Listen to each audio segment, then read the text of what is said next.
Saturday, September 14th. Out here in my neighborhood for a little morning step action. It is probably 6:45. Giving you a little bit of a day in the life, somewhat. Usually every morning I come out for a walk. Not too long. I don't have to get too many steps in, but it's finally cooling down in Arizona, so I do like to start the day with a walk, kind of get my head clear, spend some time with just my thoughts, get ready for the day ahead. It's an off day from training, so just gonna do some cardio here in a bit. Had a nasty leg day yesterday. My legs are very sore.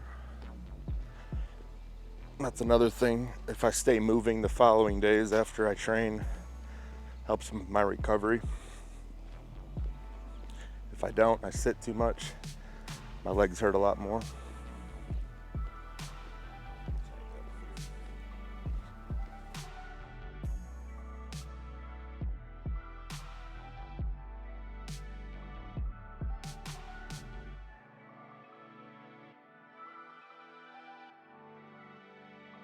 One thing I get asked a lot is how to get started in bodybuilding.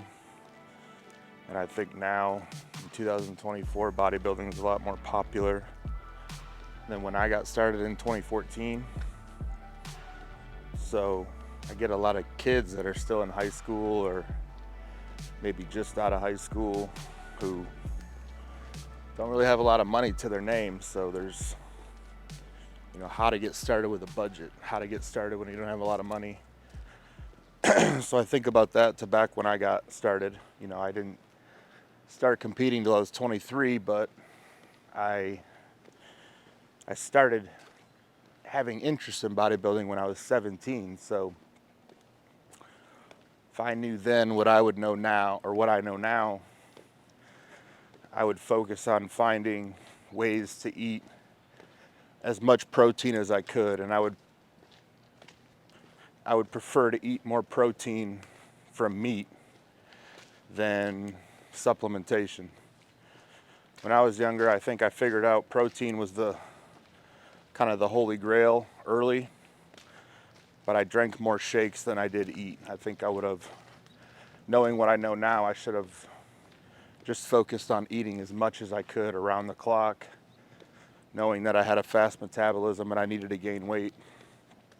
So my advice would be to anybody younger watching this, or anybody getting started out, or anybody on a budget who wants to just do something better towards putting on muscle, is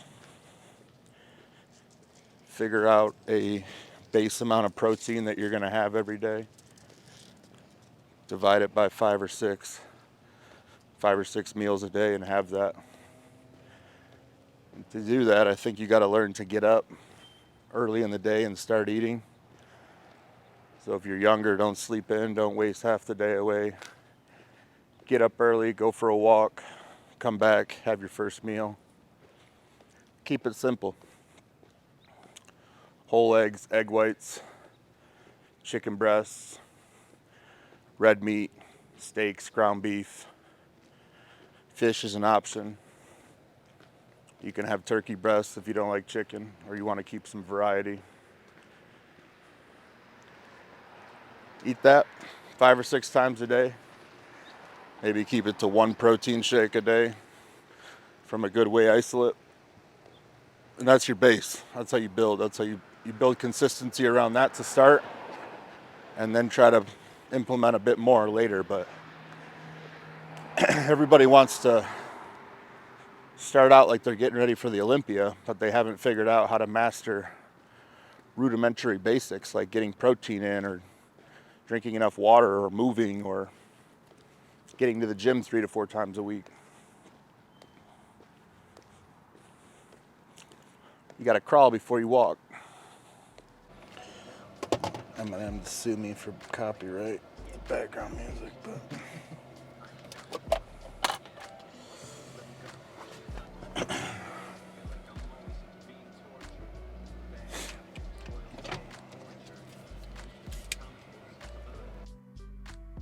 factory now. A little cardio. So I keep cardio in 6 days a week, year round, 20 minutes. Most of the time I do it fasted. Sometimes I don't, but it gets done. So if I knew then what I know now, keeping that theme, I would have done my cardio always. There was a lot of times when I was younger, even when a coach told me, to be honest, in my early years, where I just didn't do cardio. I just thought I couldn't burn calories because I needed to get big and I needed size. In fact, that's a very stupid mindset. It's very immature and it's lazy. The couple hundred calories that you're burning in a cardio session isn't taking away from your growth. If anything, it's going to help you grow, because you're going to have improved insulin sensitivity, and it's just a good mental time. I like my 20 minutes. It's the one time I can justify just doing nothing towards work and just listen to music. So as you get older, you start to appreciate those little windows. I'll say this, I've never once done cardio and after I'm done with it, been mad that I just did that. So it's just another way to enhance discipline. Sometimes I don't want to do it, but I go do it and I feel good about it, having done it. But young bodybuilders, take note, do your cardio. You're not gonna lose size, you're not gonna not grow because of it. It's gonna help you grow. Transfers over to your training too. Some of you watching this want to do what I'm doing. You want to make a YouTube channel, you want to be an influencer, you want to do whatever. It's kind of all on this wasn't really something I thought was even ever going to be a possibility when I started bodybuilding in 2014. I just wasn't, YouTube wasn't where it was, Instagram was very different, TikTok wasn't around, social media was much further behind where it is now and where it's going to continue to go. So, what advice do I have to give to people wanting to do all this? Is just start. Number one, the more you think about it, don't take action, you're losing momentum. But I think you got to start in a way that is going to be a way you're going to be consistent with. So the worst thing you can do is start and then kind of fall off for a year. It's like if you're gonna, just start by thinking that you're documenting the journey that you're on within bodybuilding rather than you're doing things to make content for people. You are the content. It's boring, it's bodybuilding is monotonous. It's the same things, really just done routinely. You figure out how to make your habits become your daily. Now that's what will make you a good bodybuilder. That's what's going to be the foundation of putting on muscle and growing and getting better over the years. So you just need to show that if you want to get into this, but don't have the expectation. And this is where I run into issues with a lot of the younger guys that come to me and talk, is that you're going to start making videos and dollars are just going to start flowing into you, and it doesn't work like that. Like, it took me over 2 years to monetize my YouTube channel, and the monetization it does have, it's not like it's paying bills and I'm living off of it. It's just kind of like a little bit of money that comes in here and there. Same thing with social media and sponsorships. Just because you start lifting weights and take your shirt off in the gym, don't expect supplement companies and apparel companies to line up and beat on your door and say, we need you. And they're going to pay you a paycheck that you can live off every month. There's 1,000 other guys that look the same as you and 10,000 that look better than you. So it doesn't work like that. Looking good and having some muscle isn't enough anymore. You got to have, you need a voice. You need to have a reason for a company to want to pay you some sort of money or give you some sort of commission for endorsing their products, whatever the case is. But if I had advice to give, and this is something you're serious about,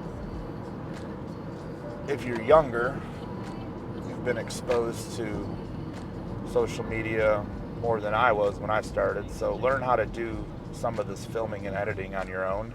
It doesn't have to be cinematic quality. It just, again, the goal is to document the journey. Just show who you are and what you do, and be consistent with that. Continue to show it. I think that's the big thing that that kid Sam Sulik has done. He just films himself all the time, and he's built a very lucrative channel and presence. He's never got on stage. He gets people talking about him, good and bad, and that's the game. So film yourself, maybe learn how to do some editing, and then as you can do that, or if you have the budget for it, that's when you hire a videographer, like the guy behind the camera doing my stuff. You level up. Your content takes a step up.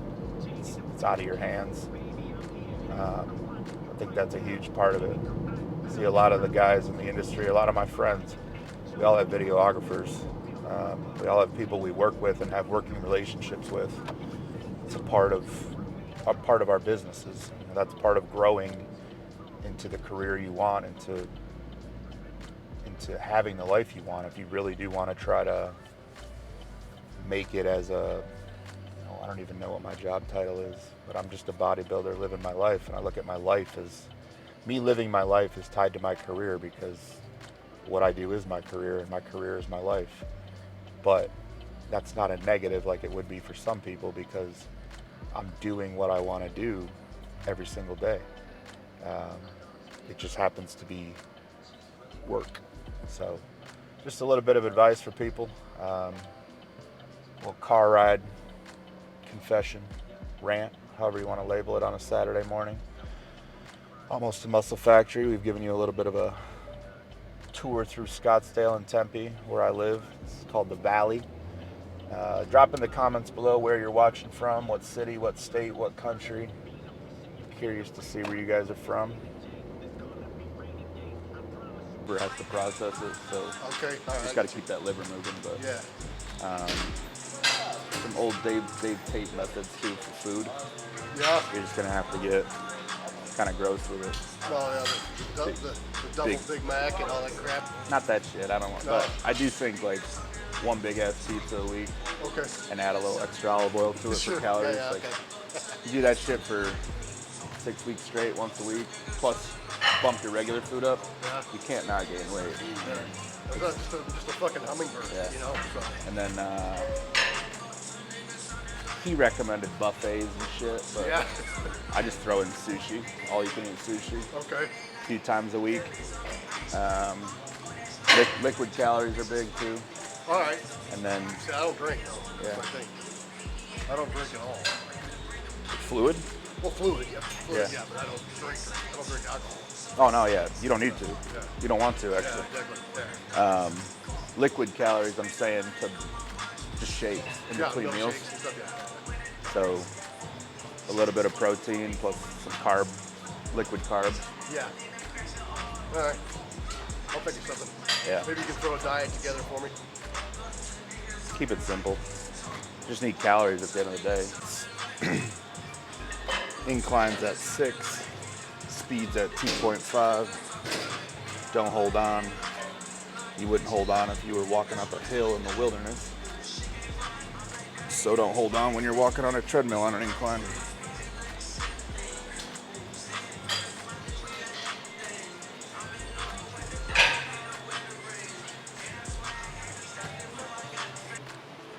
You can learn how to be a bodybuilder in 6 months. I could teach someone to be a good bodybuilder in 6 months.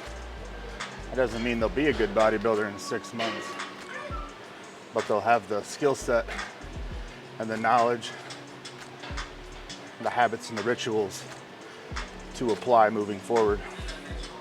That's where a lot of people get hung up now. We live in an Amazon Prime mentality culture.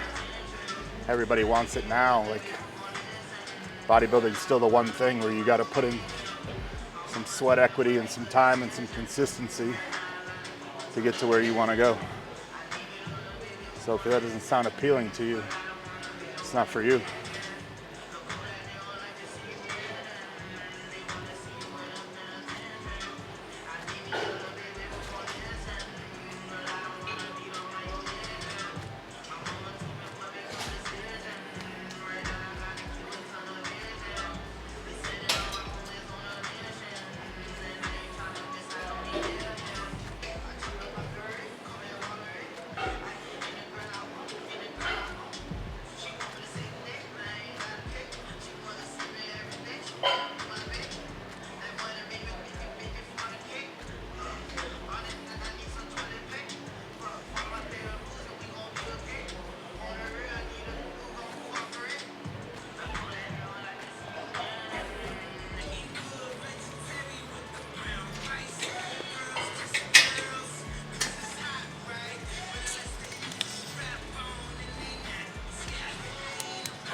If you do find yourself wanting to kind of create a career out of all this, you got to be prepared to take everything that comes with trying to build that. It's going to take a long time, probably years. I would say it took me 5 years, 4 to 5 years from the point I left the fire department and that career to having enough of a stable income and enough of a cushion to be able to feel like I could breathe again and I wasn't in survival mode.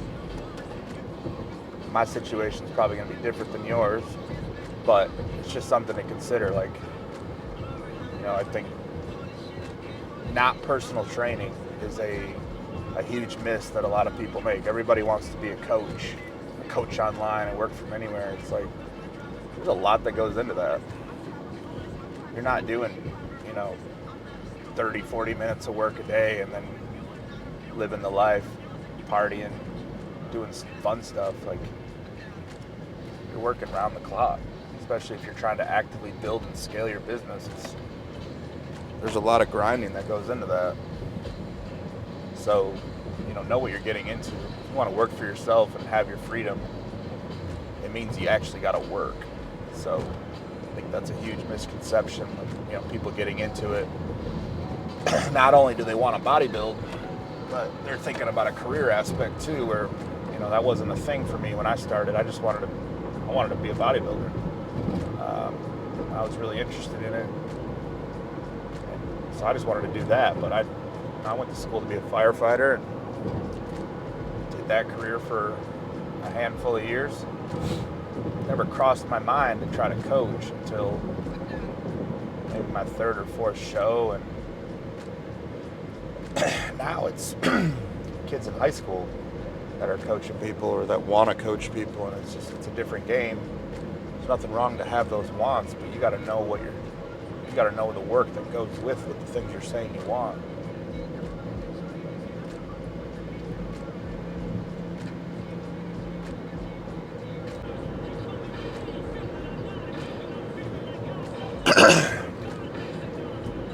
Bodybuilding is a very passive endeavor.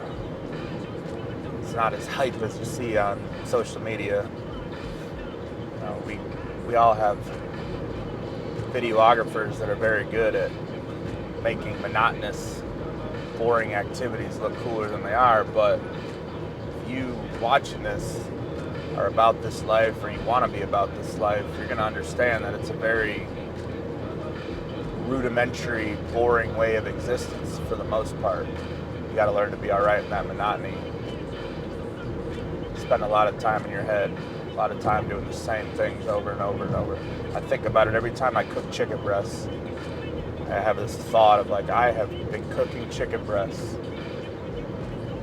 religiously for like at least 10 years straight. Definitely as a competitive bodybuilder, but probably before that, when I was trying to figure it out on my own. Little things like that you just take note of as time. You're just always doing the same things, the same habits, it's just rinse, wash, repeat. So make sure that you find joy and peace within that, because it's the journey. The process is where you're going to find, if you don't have, peace and joy and fulfillment from the process, you're going to fizzle out. I watch people come and go all the time because they just can't buy into what this actually is. It's a very passive thing. The training, you're training 4 or 5 days a week, probably max. 10 to 15 hours, you got some cardio thrown in there. Everything else is just meal prep, eating your meals, doing whatever you do to make money to support all this, because it is a very expensive pursuit, just like any hobby. And if you have a goal to be good at it, compete at the highest levels, you even have a goal to turn professional, like, you have to understand that the time commitment that's going to go into that, as well as the money commitment. Again, when I got into it, I didn't ever put the pressure or the thought of myself turning pro onto it. I just wanted to do the show that I had picked out, and I wanted to keep doing it after that show. And it was repeated like that. That was my turn. Go around. Repeat the process. I just kept doing a show and wanting to get better and wanting to get bigger. And it took me a lot of months and even years, maybe not consecutively, where you feel like you're not making progress. And there's going to be a lot of periods where you really are making progress. You got to go through both.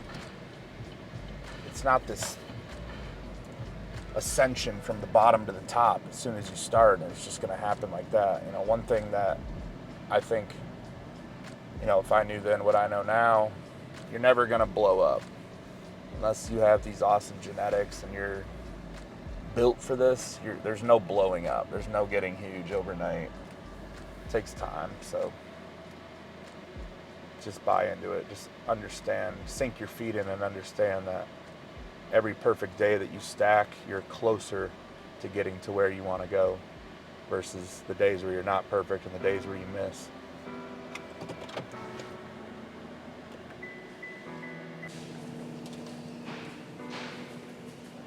This is the leg day post-treat that I have often. People ask me why. I just like Sprite. It tastes good, especially post-training.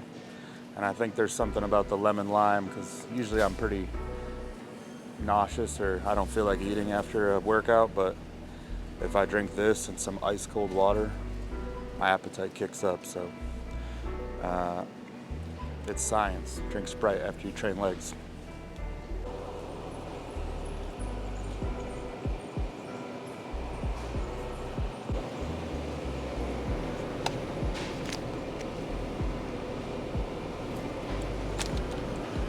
So a lot of my meat I get at Costco. As you guys have seen, if you haven't seen that video, go back and watch it. But I will say, if you're younger, you're a bodybuilder coming up, you're on a budget, Walmart is probably your place to shop. There's a lot of cheaper prices here. You know, I'm in my 30s now. Food quality is important to me, and I make enough money to where I can spend more on the quality of the foods and the things I'm putting in my body. But when I was younger, it wasn't like that. So chicken over here, $1.99 a pound. Now it looks like $2 a pound chicken, and you're gonna cut a lot of the fat off, but the point is if you gotta get it in, you gotta do what you gotta do, and you only have so much money to stretch each week for food.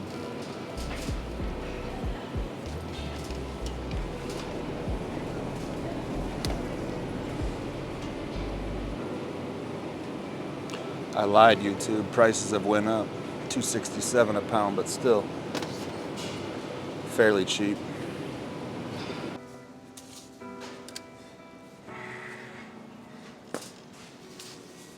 Grits. Everybody loves their cream of rice. I like cream of rice too. It just costs more than grits. I'm not really a fan of these. They're easy to get down. They're easy to cook. It takes me 90 seconds to make it every morning. I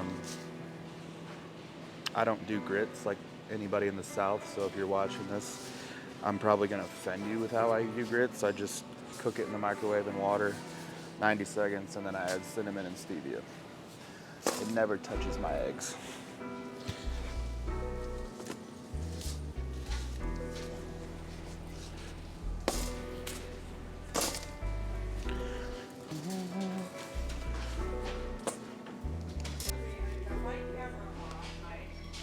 Sport. BO is unacceptable. Take care of yourself.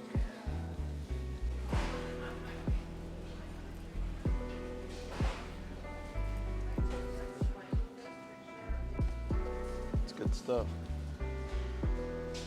Any client that's worked with me and done a show knows that use a lot of these during the final week. I myself probably go through like 20.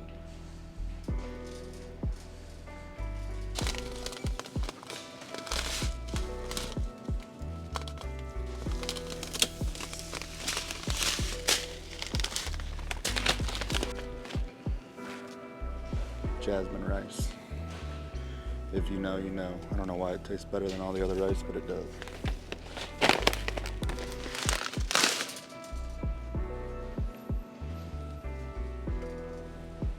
Another thing, bodybuilders on a budget get used to rice. I would invest in a rice cooker. It's a very good investment. No pots and water and boiling and all that. You have a rice cooker, you just put the rice in, press a button, boop, and just wait for it to beep. And it's good all day. Go ahead, buddy.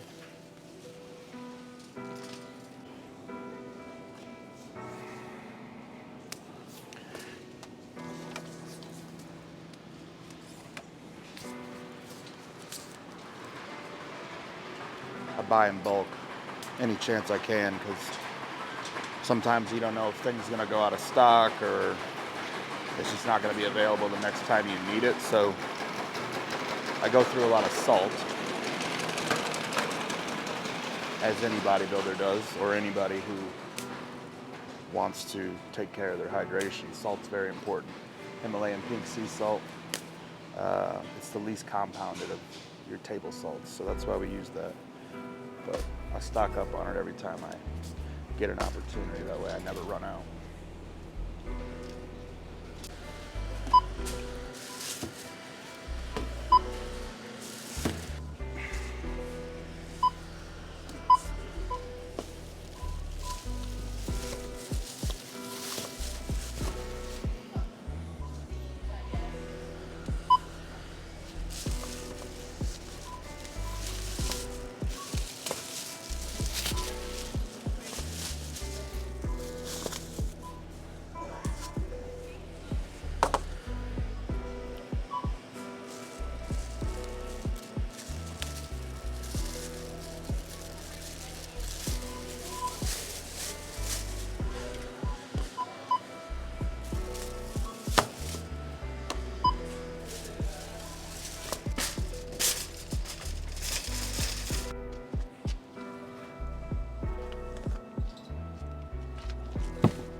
Warm up. Got some days scheduled in the 80s next week. Times are shifting. 300K is the new 100K. I live comfortably now, but that's still. Another stop on the morning Saturday day in the life tour. We're at Sprouts Farmers Market. I come here an absurd amount of times, probably up to 4 times a week. I live pretty close to here. That's where I get most of my produce, a little bit of my meat, and then just some other stuff here and there. But I really like this store, so good people. It's small, I can get in and out. So let's go.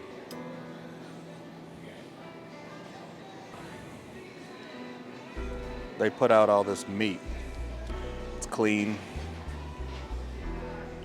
The ingredients are what they should be, simple, just chicken. So if you're on a budget, if you're a bodybuilder coming up, probably don't go for stuff like this, but my time is more valuable than my currency in terms of money. So if I don't have to prep the chicken, if I buy it prepped, it saves me time and allows me to make more money.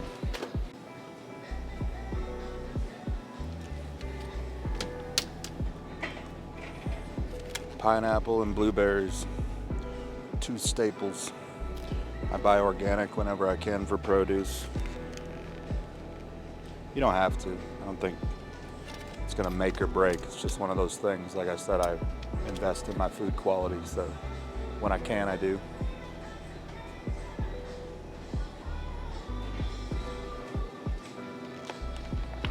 spinach. You want to get big. Saw what Popeye did. He ate spinach, so eat your spinach. It's actually the only green I eat. Sometimes I throw in some romaine lettuce, but after I fixed my gut, I realized that the majority of vegetables actually cause me issues versus help me. So, everybody's different, but most vegetables just give me bloating and heartburn.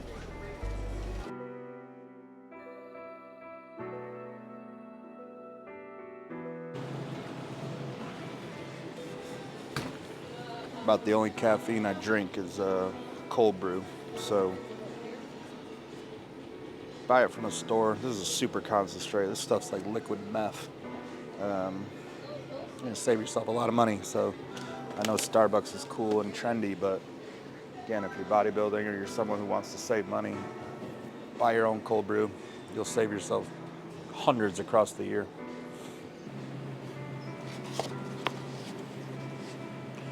Organic, cage-free. Big thing I like to see is the omega-3 fortified. So these are one things I would splurge for. Like if I knew then what I know now, I would have spent more money on eggs. You can get eggs for $2 a dozen, the normal cheapest ones you can find in most stores. But I think spending $5.50 for a dozen isn't a bad deal given they're omega-3 fortified. And they're organic, they're cage-free. There's so much literature on omegas and the value they have towards your lipid panel and your overall health. So a lot of people can't afford an omega-3 supplement. So if you splurge a little bit extra for your eggs, then you're getting that, not only omega-3s, but choline too. So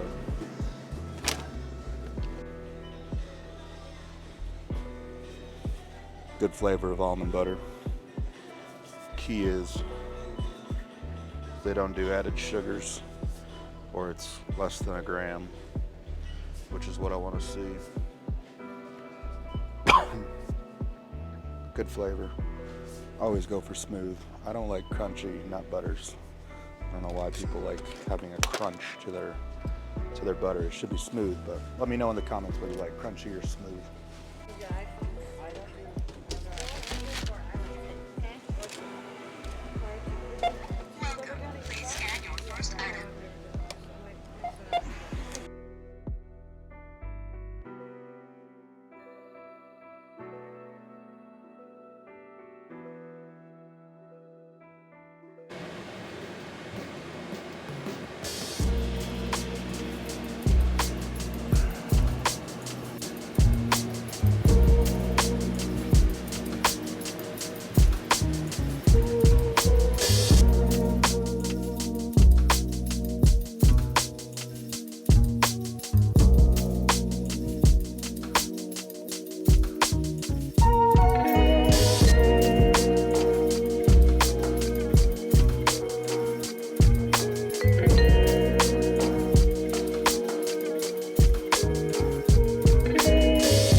Channel. That is a wrap. Little day in the life, even though it's only been about a few hours in real time. That's it, man. That's what I do on off days. Usually hit the stores I need to hit. I always knock out cardio in the morning because it's best just to get it out of the way, and I like doing it fasted. Sets my mood for the day. So like, comment, share, subscribe, ring the bell, drop what you want to see down below. We'll keep pumping these out. We have got some pretty cool ideas in store for 2025. You know how I feel about the phrase stay tuned and big things coming. I don't like to talk a lot about that, but pretty cool project that we're putting together for the entire year of 2025. So that's all I'm going to tell about it right now. But until next time, for KJ behind the camera, I'm Tommy Stiles, Scottsdale, Arizona. Until next time, we're out of here.